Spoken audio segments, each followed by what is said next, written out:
The Democrats are back, but what do they have to do next in order to win the presidential election in 2028? Here's my conversation with Jim Messina. Jim Messina was in charge of Barack Obama's re-election campaign in 2012. The Democrats have had a very good week, winning, of course, the New York mayoral election, but actually winning other elections as well right across the country. Here's a conversation with Jim Messina about the reality of the position they now find themselves in. Americast from BBC News. Jim, hello and welcome to the podcast. Thanks for having me. How are you feeling? Better than I was on Monday.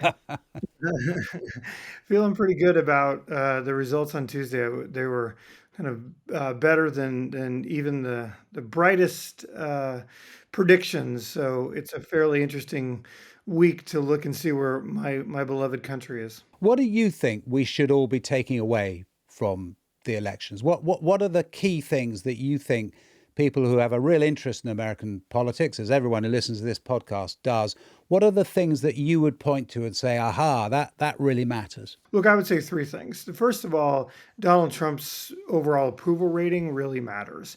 If you look at the two big governor's races in Virginia and New Jersey, he was underwater by 15 points.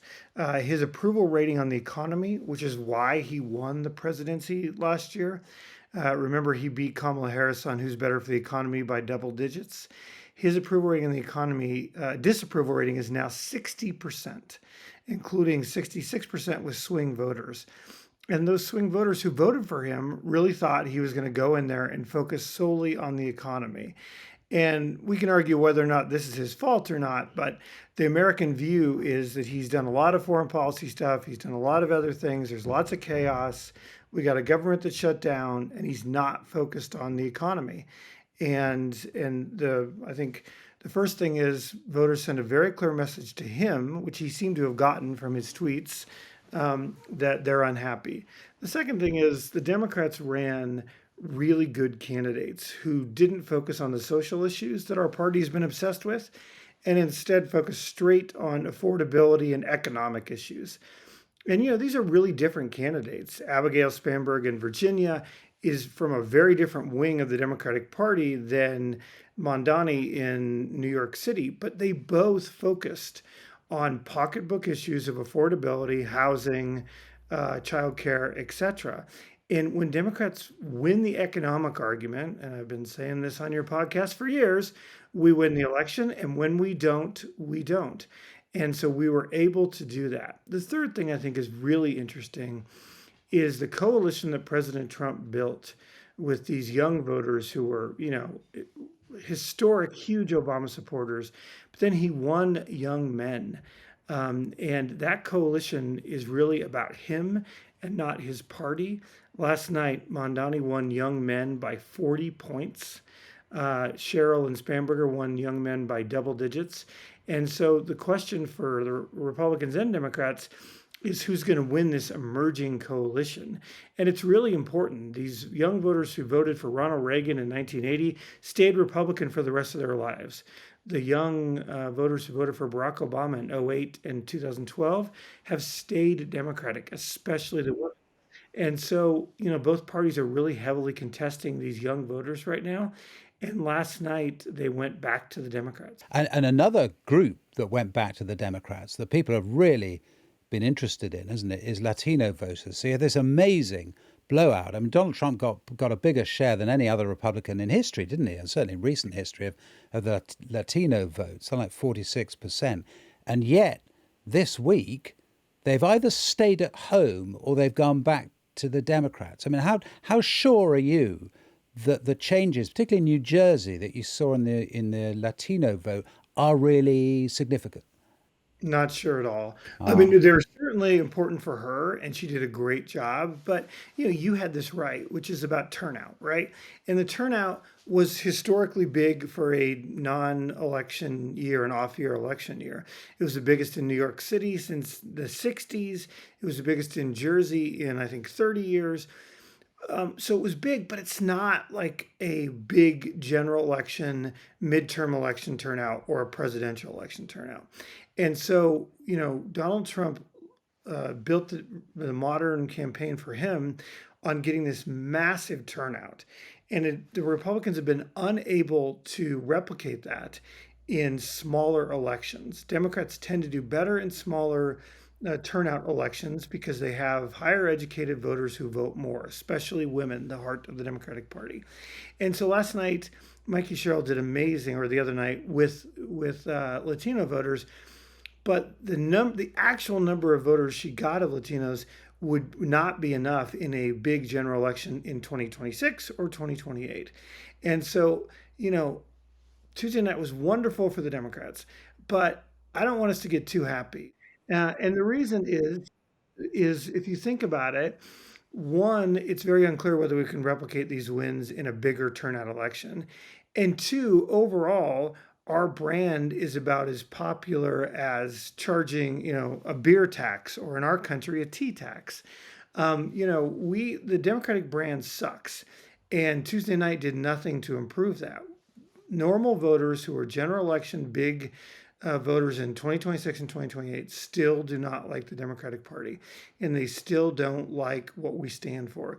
They like some of our candidates, like Mikey Sherrill and Abigail Spanberg and Mamdani, but they still don't like the overall brand. And unless we can do overall what we did on Tuesday night, which is be very clear about what we're for economically, I still think we're in for tough times in the future.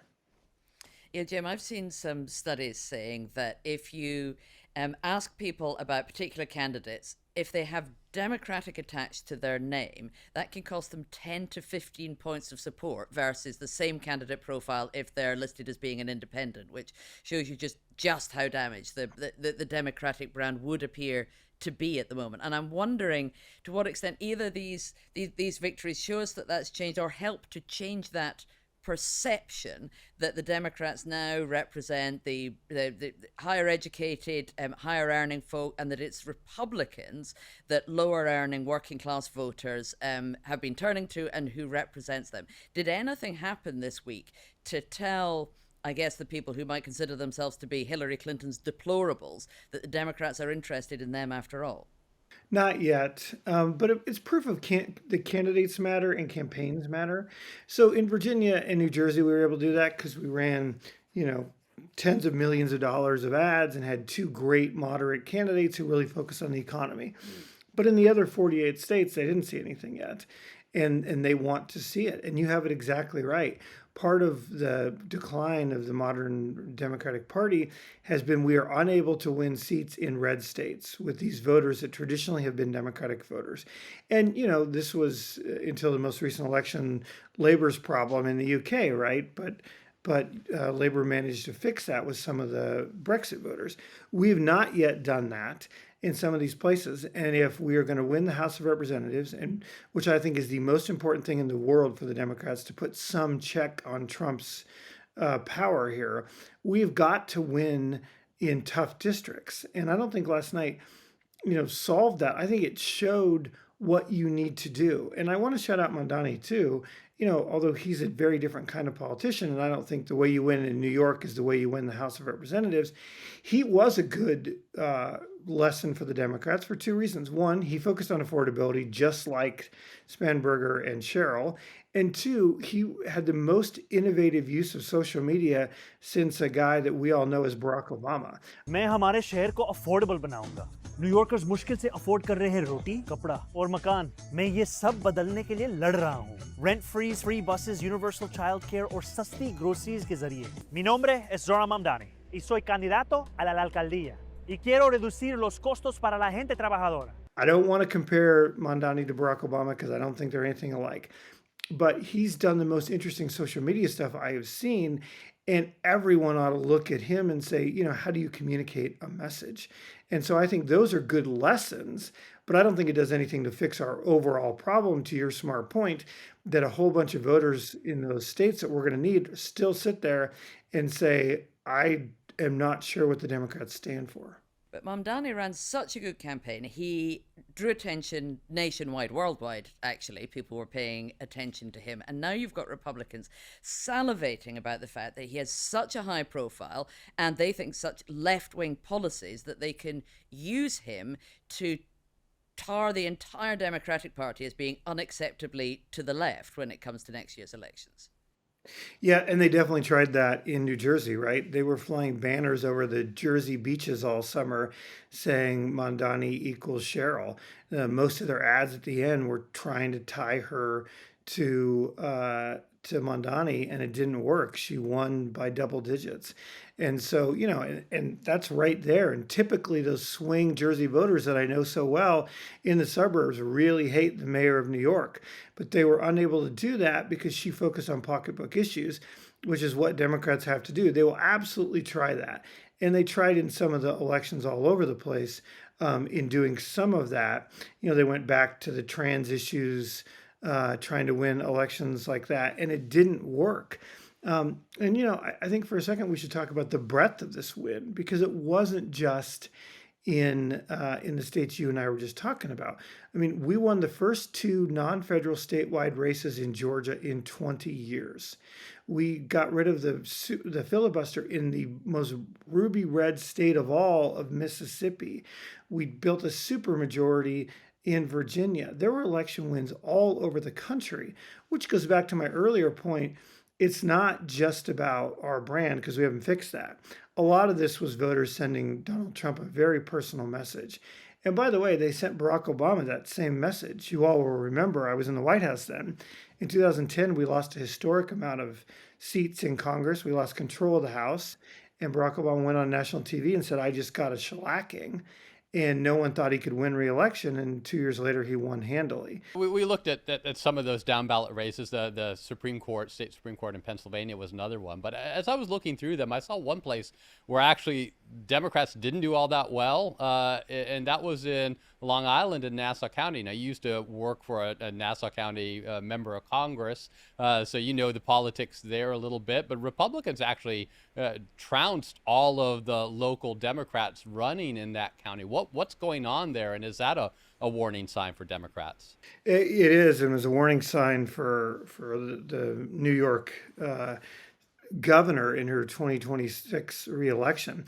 That was a proof of the old Tip O'Neill adage, all politics is local.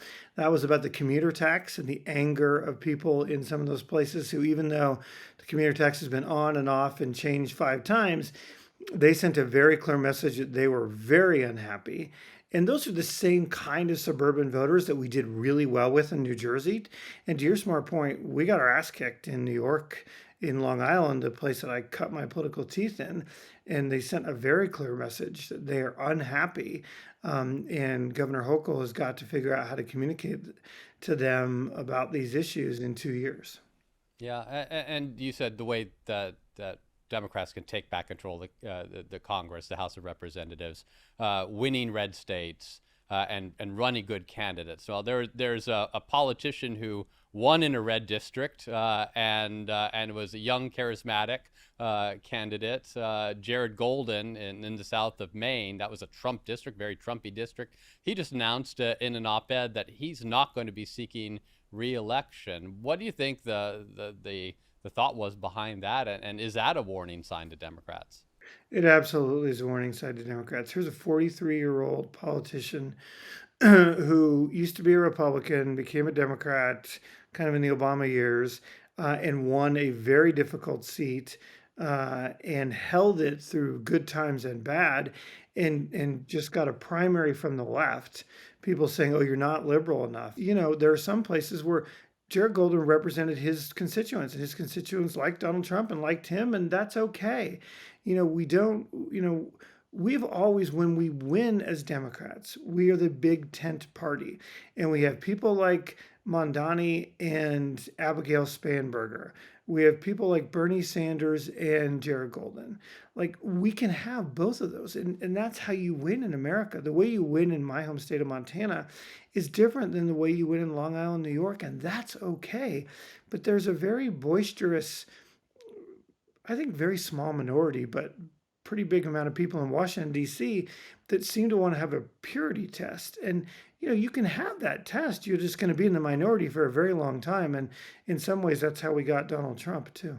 Yeah, I've noticed that some papers and news websites are already listing all the potential Democratic challenges for the nomination for 2028 off the back of this week's elections. And it's a widespread of names, and many, many more will join in before we get to that point. As the party needs to pick its next nominee, can they have a sensible debate, do you think, Jim? Saying exactly the things you have. We need to be a big tent party and field candidates who are right for the states and the districts that they're in. Or is there going to be a kind of civil war for the soul of the Democratic Party to get to a place where they get rid of purity tests, where they get rid of an obsession with social issues and can concentrate on a simple economic message? Is it going to be tidy to get to that point, or does there need to be a real internal battle first? Well, a famous man once said he wasn't a member of an organized political party because he was a member of the Democratic Party. So, we make everything messy. But here's the great thing about the Democrats and why I love them so much is we really love to win. And we really love to govern because we understand what governing is. And so, we went through this purity test in 2020. We had all these really exciting candidates like Bernie Sanders, like Mayor Pete, like other, et cetera. And then kind of in the course of 48 hours, the entire Democratic Party decided the only candidate that could beat Donald Trump was Joe Biden, and he became the nominee and beat Donald Trump. And so I think that electability is going to be really, really important for the Democratic Party in 2028. Because I think they have seen just unprecedented damage by what Donald Trump has done to this country. And they look at J.D. Vance as a mini Trump, and they're going to do whatever they can to stop him. And so I think that there's going to be a real focus on who can build that coalition. That said, it's going to look messy for a while. I've now met with over 20 people who think they're running for president of the United States. A lot of them are not. They just don't know it yet. But it's an open race with no incumbent and no favorite. And so, people should really look at it. I think the most important thing, and I say this to all of them, is focus on helping the Democrats win in 2026 so we can actually get the House back and have a fair election in 2028 and don't have Trump try to steal it. And I think people get that. The thing I'm going to watch in 2026 is who all these candidates most want to campaign with them. Because in 2006, the whole world thought that Hillary Clinton was going to walk to the nomination. And you started to see all these candidates running who wanted this young unknown guy named Barack Obama to campaign with them, not Hillary. And it started to become the rise of Barack Obama. And so I'm really looking at who these candidates want to campaign with them. And so far, it's a really interesting mix of people that aren't leading in the polls. And so I think that'll be the first thing that your Very Smart podcast looks at. It's funny that, Jim. We've got to let you go, but I remember being at a debate that all the Democratic candidates were having in that election you've just referred to, that first time when it was Hillary and where was Obama? Who was this Obama and who were the others? Someone said it's like Gladys Knight and the Pips. In other words, there just wasn't anyone else in the fight, they thought, until, of course, they realized that wasn't the case. We got to let you go there, Jim. It's such a pleasure to talk to you. Thanks again enormously, and we'll stay in touch if we may. Perfect. Thank you all. Have a good day. Bye-bye. You too. Bye. And that's all for today. If you want to listen to any of our other episodes, you can find them wherever you get your podcasts. Bye-bye.